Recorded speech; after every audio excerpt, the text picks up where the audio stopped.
I stood at the edge of the sugarcane fields that had defined my childhood, watching my older brother Carlos direct workers through the morning harvest, with the authority of someone who believed he owned every acre. The green stalks swayed in the Louisiana breeze, heavy with juice that would soon become raw sugar and profits that, according to everyone in our family, belonged exclusively to him.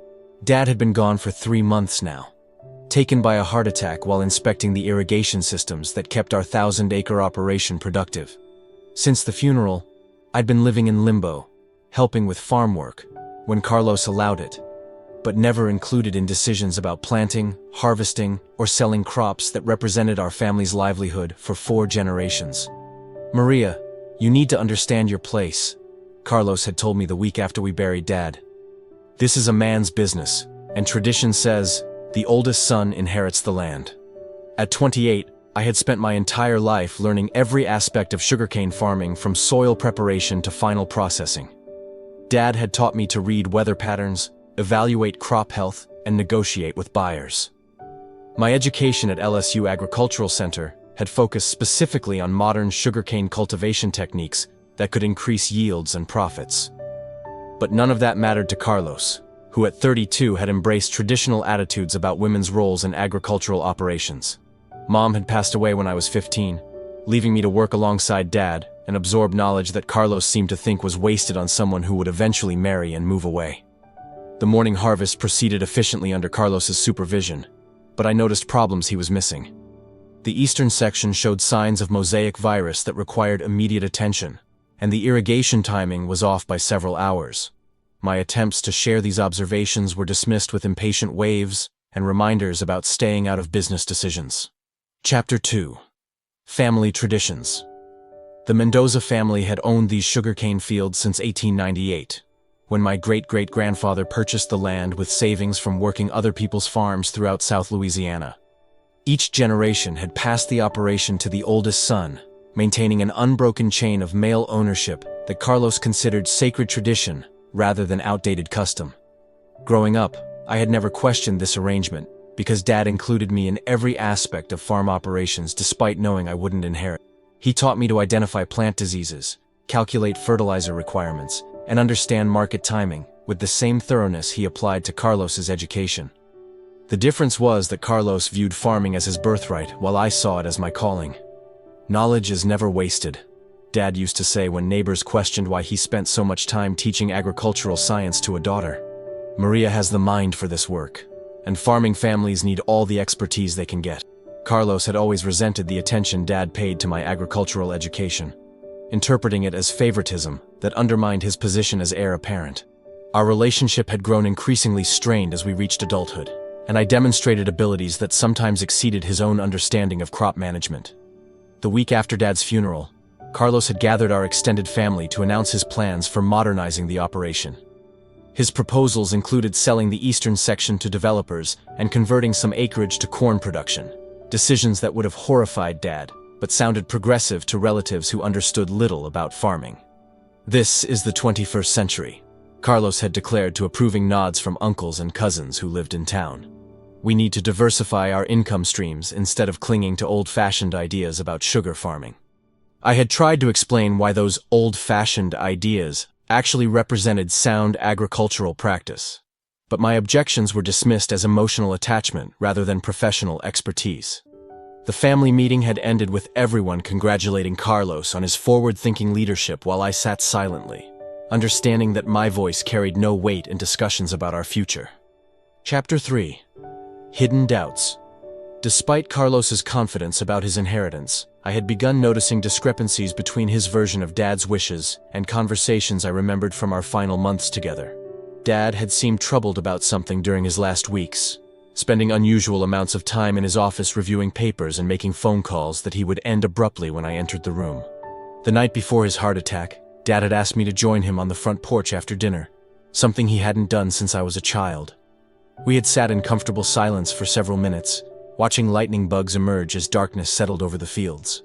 "Maria," he had said finally, his voice carrying a weight I didn't understand at the time. "I want you to know that everything I've taught you about this land wasn't just education for education's sake. You have a gift for understanding what these fields need, and that gift shouldn't be wasted." The conversation had ended when Carlos joined us, shifting Dad's attention to routine discussions about the next day's work schedule. But his words had stayed with me, suggesting depths to his thinking that I hadn't fully appreciated while he was alive. In the weeks following the funeral, I had tried to access Dad's office to review financial records and legal documents, but Carlos had changed the locks and informed me that such papers were now his responsibility as the farm's owner. My requests to see Dad's will or estate planning documents were met with assurances that everything was handled appropriately. "You don't need to worry about legal complications," Carlos had said with the patronizing tone he'd adopted since assuming control. Dad made his wishes clear, and I'm following them exactly. But Dad's emphasis on preserving family ownership seemed inconsistent with Carlos's plans to sell significant acreage to developers who would convert productive farmland into suburban housing developments. The contradiction troubled me, but I had no legal standing to challenge decisions made by the official heir. Chapter 4. Unexpected Arrival. I was washing dishes after lunch when I heard an unfamiliar truck pull into our driveway, its diesel engine rumbling with the authority of a vehicle built for serious work rather than casual transportation. Through the kitchen window, I could see a dark blue pickup with Texas license plates, followed by a dust cloud that indicated the driver had been traveling fast on our gravel road. The man who climbed out of the truck was tall and weathered, with the broad shoulders and deliberate movements of someone accustomed to physical labor. He wore clean work clothes and a straw hat that had seen better days, but his bearing suggested confidence and purpose rather than casual visiting. Something about his profile reminded me of Dad. Carlos emerged from the equipment barn where he'd been servicing the cane harvester, his expression shifting from curiosity to wariness as he approached the stranger. Their conversation was too distant for me to hear clearly, but their body language suggested tension that went beyond normal social interaction between neighbors. After several minutes of increasingly animated discussion, Carlos pointed toward the house, and the stranger began walking in my direction. His gait was steady and determined, suggesting he had business that couldn't be postponed or dismissed with polite excuses. "You must be Maria," he said, as I stepped onto the front porch, his voice carrying a slight Texas drawl mixed with Spanish inflections that reminded me of Dad's speech patterns. "I'm Roberto Mendoza, your father's brother. I believe we need to talk." The introduction hit me like a physical blow, as I had never heard Dad mention having a brother in Texas or anywhere else. Our family history, as I understood it, began with our great-great-grandfather's arrival in Louisiana, and continued through an unbroken line of sugar farmers who had never left the region. "I think there's been some mistake," I said carefully, studying his face for signs of deception or confusion. "My father didn't have any brothers." Roberto's expression combined sadness with frustration, suggesting he had expected this response but hoped for better. "Your father had his reasons for cutting ties with his family, but death has a way of making old grudges seem petty." Chapter 5. Family Secrets Revealed. Roberto reached into his truck and retrieved a worn leather briefcase that looked like it had traveled many miles and held important papers for many years. His movements were deliberate and careful, suggesting that whatever documents he carried represented more than casual correspondence or routine business records. "Your father and I had a falling out 25 years ago," Roberto explained, settling into one of the porch chairs without waiting for an invitation. "It was over land management philosophy and some personal matters that seemed important at the time, but feel foolish now that he's gone." Carlos had reached the porch and stood with his arms crossed, radiating hostility toward this uncle we'd never known existed. "I don't know who you are or what you want, but this is private property, and you're not welcome here." Roberto ignored Carlos's challenge and opened his briefcase, revealing documents that appeared to be legal papers, correspondence, and photographs spanning several decades. "I'm here because your father asked me to come if anything happened to him. He sent me copies of important documents that he wanted preserved outside of local family politics."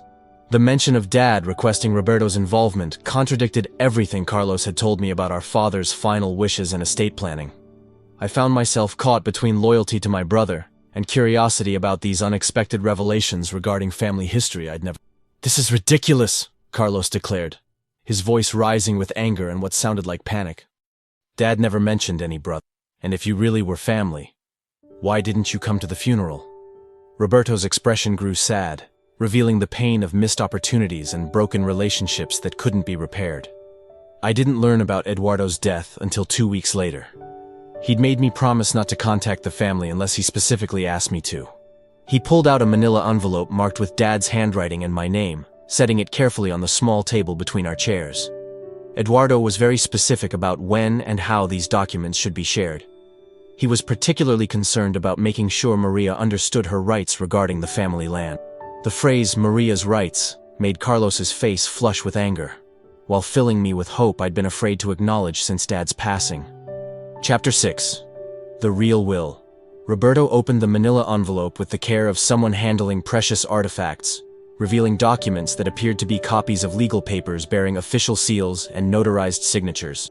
The first page was clearly labeled as Dad's last will and testament, dated just 6 months before his death and bearing his familiar signature. "This is the will your father filed with his attorney in New Orleans," Roberto explained, watching Carlos's face carefully as understanding began to dawn. "It's quite different from whatever version you've been operating on." I took the document with trembling hands, scanning language that was dense with legal terminology, but clear in its essential message. According to this will, the sugarcane operation was to be divided equally between Carlos and me, with specific provisions ensuring that both heirs had full decision-making authority over agricultural operations. "This is impossible," Carlos said, his voice cracking with desperation. "The will I have clearly states that everything goes to me as the oldest son. This must be some kind of forgery or earlier version that was superseded." Roberto pulled out additional documents, including correspondence between Dad and the New Orleans law firm that had prepared his estate planning. Eduardo was very careful about documentation, because he knew there might be challenges. He specifically mentioned concerns about local attitudes regarding women inheriting agricultural property. The letters revealed Dad's thoughtful consideration of how to ensure I received fair treatment while maintaining family harmony, something he'd apparently found impossible to achieve through direct conversation with Carlos. His solution had been to work with attorneys outside our immediate community, who could handle his estate without local bias. "According to these documents," Roberto continued, "the will that Carlos has been relying on was actually an earlier draft that Eduardo decided against, because it perpetuated outdated traditions that didn't reflect his true wishes for the family farm." Carlos grabbed the papers from my hands, studying them with the intensity of someone searching for flaws that would invalidate unwelcome news. His expression shifted from anger to confusion to something approaching panic as he realized the documents appeared legitimate and comprehensive. Chapter 7. Legal Implications. The additional documents Roberto produced painted a comprehensive picture of Dad's estate planning that went far beyond simple property transfer. He had worked with attorneys to create legal structures that would protect my interests while ensuring the farm's continued operation, regardless of family dynamics or traditional biases. "Your father established a trust arrangement," Roberto explained, spreading papers across the porch table like evidence in a court case. "Both Carlos and Maria are beneficiaries with equal voting rights, but there are specific requirements about how major decisions must be made. The trust documents required unanimous agreement between Carlos and me for any significant changes to the farm's operation, including land sales, crop diversification, or major equipment purchases. This meant that Carlos's plans to sell the eastern section to developers would require my approval, which I had no intention of providing. He also specified that if one beneficiary attempts to exclude the other from farm operations," Roberto continued, "full control automatically transfers to the excluded party until proper cooperation is restored." Carlos's face had gone pale as he realized the implications of months spent deliberately keeping me away from business decisions and farm management. According to Dad's careful legal planning, his behavior had actually strengthened my position rather than securing his own control. "This is insane," Carlos muttered, slumping into a chair as the reality of his situation became clear. "Why would Dad create such a complicated arrangement instead of just following normal inheritance practices?" Roberto's expression softened as he prepared to share the more personal aspects of Dad's motivation. "Because Eduardo watched Maria grow up with exceptional agricultural instincts and knowledge, while you seemed more interested in converting the farm into a real estate investment than preserving it as a working operation." The harsh assessment of Carlos's priorities stung, but it reflected concerns I'd harbored about his development plans and general approach to farming as a business opportunity rather than a calling. Dad had apparently shared those concerns and taken legal steps to prevent the destruction of our family's agricultural heritage. The legal framework Dad had created offered me not just ownership rights, but leverage to insist on agricultural practices that prioritized long-term sustainability over short-term profits. Chapter 8. Learning to collaborate. The following weeks brought a series of adjustments as Carlos and I learned to navigate shared decision-making for an agricultural operation that required daily choices about irrigation, pest management, and harvest timing. The trust documents provided general frameworks for cooperation, but the practical details of partnership had to be worked out through trial and error. Our first major test came when I insisted on treating the mosaic virus I'd identified in the eastern section, a process that would require expensive fungicide applications and temporary reduction in harvest from affected areas. Carlos's initial instinct was to minimize costs and hope the problem would resolve naturally, but the trust provisions required him to consider my technical recommendations seriously. "Show me the numbers," he said, after reviewing agricultural extension data about virus spread and yield impacts. "If treating this now prevents bigger losses later, then it makes financial sense regardless of short-term costs." His willingness to evaluate agricultural decisions based on evidence rather than assumptions marked a significant improvement in our working relationship. I provided detailed calculations about disease progression rates and treatment effectiveness, while he analyzed the financial implications and developed implementation schedules that minimized disruption to ongoing operations. The fungicide treatment proved successful, preventing virus spread to healthy sections and preserving yield projections that would have been significantly reduced without intervention. Carlos's acknowledgement that my disease identification and treatment recommendations had saved substantial revenue helped establish my credibility as a technical partner, rather than an amateur offering unwelcome opinions.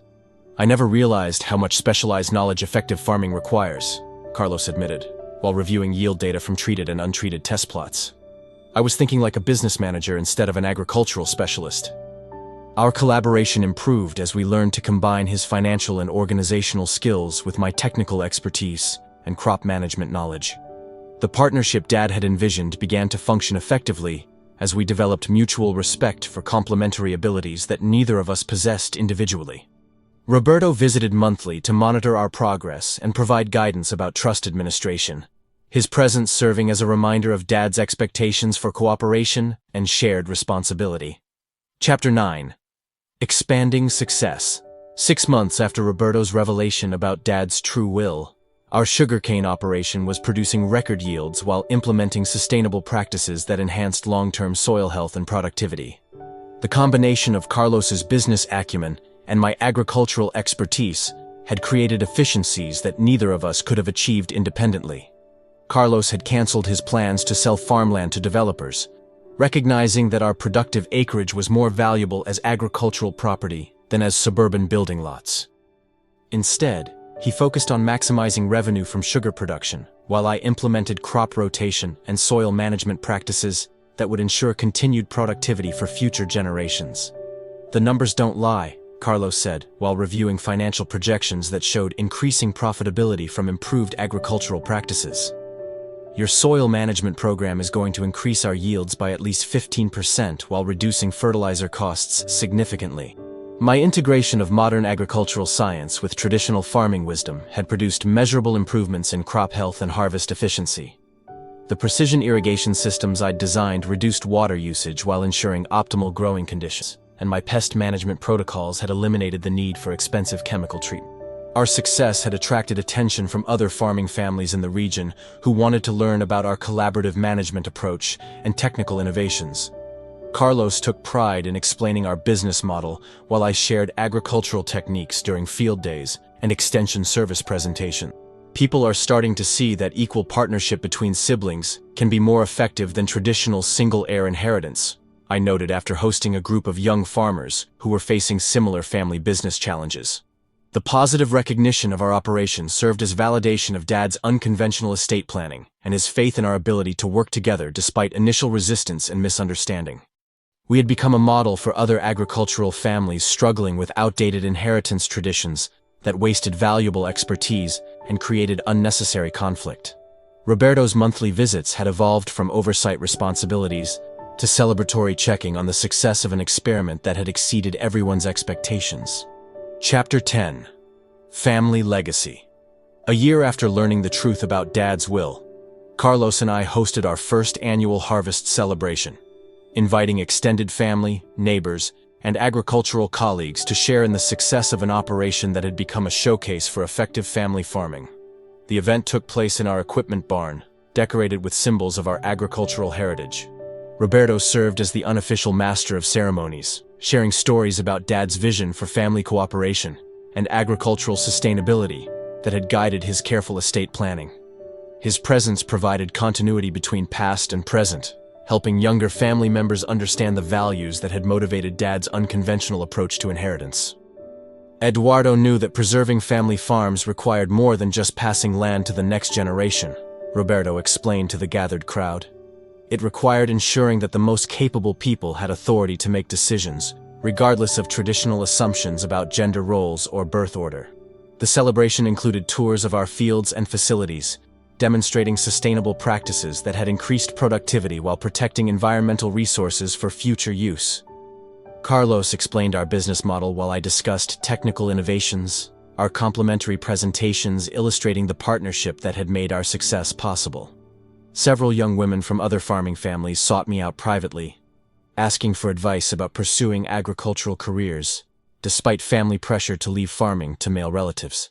Their questions reminded me of my own struggles for recognition and the importance of Dad's legal framework in ensuring my voice was heard. Never let anyone tell you that farming is just men's work, I told a 17-year-old whose agricultural knowledge already exceeded that of many experienced farmers. The land doesn't care about your gender. It only responds to knowledge, dedication, and careful stewardship. The evening concluded with Carlos and me presenting Roberto with a framed photograph of our fields at sunset, acknowledging his role in preserving Dad's legacy and enabling our partnership. Without his intervention, our family farm might have been broken up and sold, destroying 4 generations of agricultural heritage. Chapter 11. Future Generations. Standing in the same sugarcane fields where I'd felt excluded and powerless just 18 months ago, I now surveyed an operation that represented the successful implementation of Dad's vision for family partnership and agricultural excellence. The morning harvest proceeded efficiently under our joint supervision, with workers who respected both Carlos's leadership abilities and my technical expertise. Our success had attracted interest from agricultural universities studying innovative farm management models, and we'd been invited to speak at conferences about family business partnerships and sustainable farming practices. The recognition validated Dad's unconventional approach to inheritance, while inspiring other families to reconsider traditional assumptions about agricultural leadership. I keep thinking about what would have happened if Uncle Roberto hadn't shown up with those documents, I said to Carlos as we watched workers load cane into transport trucks, bound for the processing facility. Carlos nodded thoughtfully, his expression reflecting appreciation for how narrowly we'd avoided destroying our family's agricultural legacy through misunderstanding and stubbornness. We probably would have ended up selling everything within 5 years, and neither of us would have understood what we'd lost until it was too late. The realization that our partnership had preserved not just family land, but agricultural knowledge accumulated over generations gave additional meaning to our daily work. We were stewards of expertise that extended far beyond individual ownership, responsible for maintaining traditions while adapting to changing conditions. Roberto's monthly visits had become family gatherings that strengthened connections, severed by Dad's long-ago estrangement from his Texas relatives. His presence provided perspective about family relationships that transcended immediate business concerns, reminding us that land ownership was temporary, but family bonds could endure across generations. As evening settled over fields that would soon provide another successful harvest, I felt profound gratitude for Dad's wisdom in creating legal structures that had forced Carlos and me to discover our complementary strengths. His inheritance plan had given us not just land, but the framework for partnership that would ensure our family's agricultural legacy continued to flourish. Thank you for listening to my story about discovering that sometimes the most valuable inheritance isn't property or money, but the opportunity to prove ourselves worthy of the trust placed in us by previous generations. I'd love to hear from you in the comments below. Please tell me what part of the world you're listening from, and don't forget to subscribe to the channel for more stories about rural life and family partnerships.